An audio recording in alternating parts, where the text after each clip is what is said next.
na national tree ng Pilipinas starts with letter N. Ray. Niyog. Hindi. Matigas to. Matigas.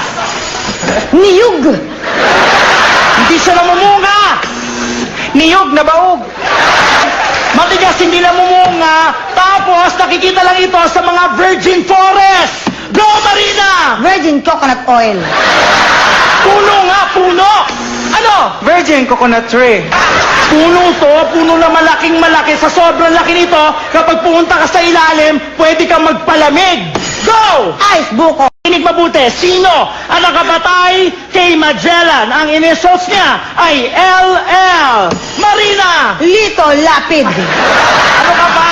Hindi Pampanggenyo ang tinutukoy ko. Taga Cebu, Cebuano. Alam mo yan. Leto, lapid.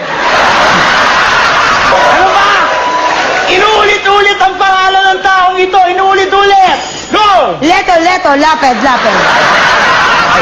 Maikli lang yung pangalan niya, para nickname lang. Go! Lot. Nung pinatay nila si Magellan, marami siyang kasama. Lot and friends. Loka kayo? The correct answer is Lapu-Lapu! Lapu-Lapu and friends. Ang ibon na to ay ang national bird din ng Pilipinas. Starts with letter M.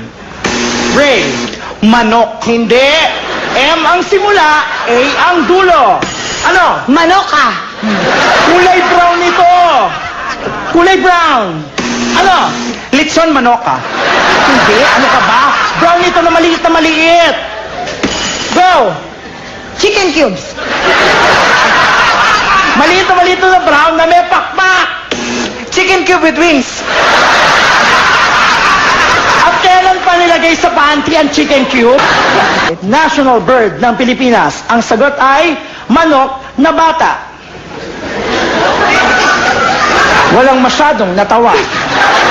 Saan tayo madalas pumunta pag summer para maligo? It starts with a letter B.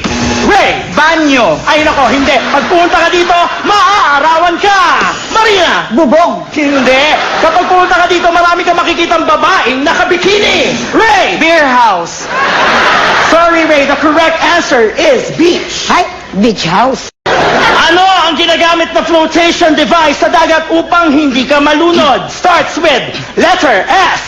Marina. Sirena. Hindi siya babae. Shokoy. Hindi siya lalaki. Marina. Shoki. Ang tamang sagot ay styrofoam. Hello? Salbabido kaya yun. Alam mo pala, bakit hindi mo sinagot? Eh di sana sinabi mo sa hindi S. O nga.